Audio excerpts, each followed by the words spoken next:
माँ तृतीय पाली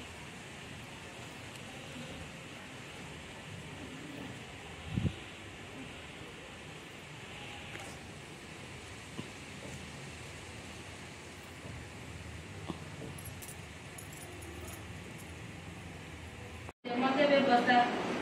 मधुवचने करी दया कमन करती सबुदेव प्रिय कर्तव्य जमुदी पेशार से बेड़ी लवण सागर ए पथे दीप सुधा नील बेड़ी निलय आकार समुद्र बारे दीपे लवण समुद्र समीपे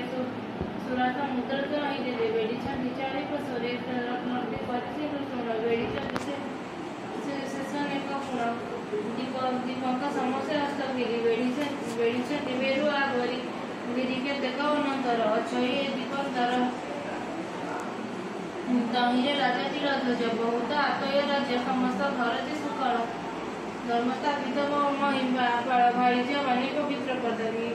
निजोग लोक से खतंदा सभारे तार मिछ नहीं राज्य को शत्रु न आशय परजा फड़े पुत्र जानी गुहारी